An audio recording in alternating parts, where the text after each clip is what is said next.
चलिए जानते हैं देश और दुनिया की छोटी बड़ी खबरों को फटाफट अंदाज में। पर अभी तक आपने इस वीडियो को लाइक नहीं किए हैं तो लाइक कर लीजिए और चैनल पे नए हैं तो चैनल को सब्सक्राइब कर लीजिए, साथ में बेल आइकन भी प्रेस कर लीजिए और वीडियो को ज्यादा से ज्यादा शेयर कीजिए।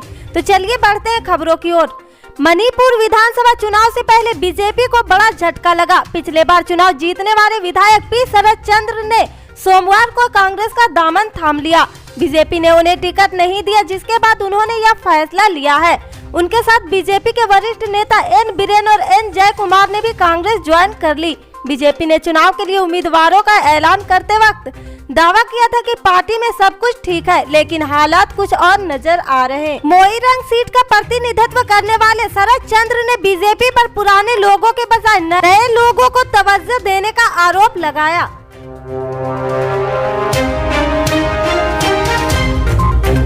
उत्तर प्रदेश की राजधानी लखनऊ की सीट पर चौथे चरण में चुनाव होने हैं, जिसके लिए 3 फरवरी तक ही नामांकन पत्र दाखिल किया जा सकता है। कांग्रेस और बसपा ने अपने उम्मीदवारों के नाम का ऐलान कर दिया, लेकिन बीजेपी ने अभी तक पत्ते नहीं खोले। हालांकि लखनऊ की सीटों के लिए बीजेपी के संभावित प्रत्याशियों के नाम है और उन्हीं पर मुहर लगती है, तो पार्टी के कई दिग्गज नेता के लिए बड़ा झटका माना जा रहा। लखनऊ की 9 सीट में से 8 सीट पर बीजेपी का कब्जा है और 2022 के चुनाव में इन पर अपने सियासी वर्चस्व को बचाए रखने की चुनौती है। ऐसे में माना जा रहा है कि योगी सरकार में मंत्री स्वाति सिंह का टिकट कर सकता है और उनकी जगह सरोजनी नगर सीट से पूर्व आईपीएस को बीजेपी अपना प्रत्याशी बना सकती है।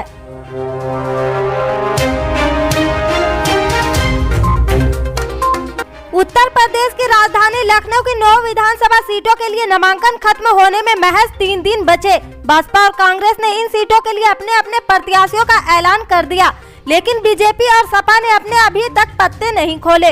दोनों ही पार्टियों ने चुनाव लड़ने वाले दावेदारों की लंबी कतार है। ऐसे में वो एक दूसरे के उम्मीदवारों की लिस्ट के लिए वेट एंड वॉच के मूड में है और सूबे के दिग्गज नेताओं की लंबी कतार है, इसलिए दोनों ही पार्टियां अभी तक कैंडिडेट का ऐलान नहीं कर सकती।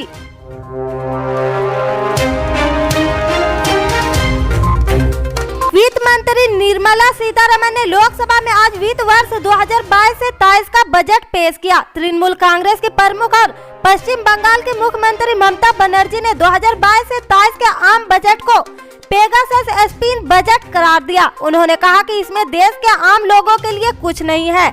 ममता ने ट्वीट किया कि बेरोजगारी और महंगाई से पीस रहे आम लोगों के लिए बजट में कुछ नहीं है, बड़ी बड़ी बातें और हकीकत में कुछ नहीं, पेगासस स्पिन बजट है यह।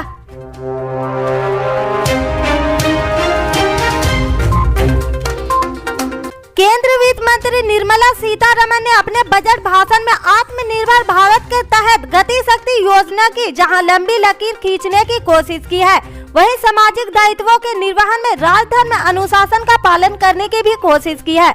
उन्होंने अपने 1.5 घंटे के बजट भाषण के दौरान महाभारत के शांति पर्व में वर्णित राजधर्म अनुशासन का भी जिक्र किया। सीतारमण ने कहा कि केंद्र सरकार का उद्देश्य इस बजट के माध्यम से लोगों का कल्याण करते हुए राजधर्म निभाने का है। उन्होंने महाभारत के शांति पर्व के 72वें अध्याय के 11वें श्लोक का जिक्र किया। इसमें युधिष्ठिर राजधर्म अनुशासन की बात करते हुए जनमानस के कल्याण और योगक्षेम की बात करते हैं।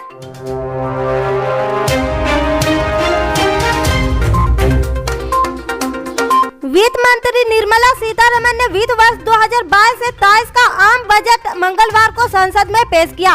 कांग्रेस समेत विपक्षी पार्टियों के कई नेताओं ने बजट पर तीखी प्रतिक्रिया दी है।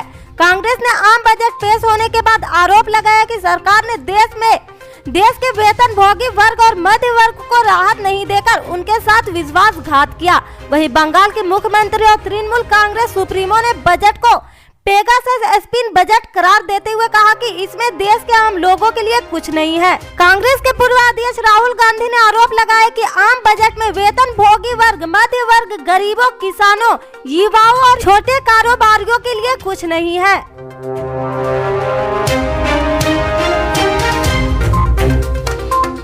सुप्रीम कोर्ट ने फ्यूचर अमेजॉन विवाद को लेकर दिल्ली हाई कोर्ट द्वारा पूर्व में पारित 3 आदेशों को खारिज कर दिया। इसके साथ ही शीर्ष कोर्ट ने मामले से जुड़े सभी मुद्दों पर फिर से विचार करने के लिए केस को हाई कोर्ट भेज दिया। इससे फ्यूचर समूह को बड़ी राहत मिल गई। मामले में 11 जनवरी को सुप्रीम कोर्ट ने फ्यूचर ग्रुप की अर्जी पर फैसला सुरक्षित रखा था। उसे यह तय करना था कि क्या फ्यूचर ग्रुप को फ्यूचर रिलेट लिमिटेड की संपत्ति बिक्री सौदे के लिए नियामक मंजूरी प्राप्त करने की प्रक्रिया जारी रखने की इजाजत दी जा सकती है।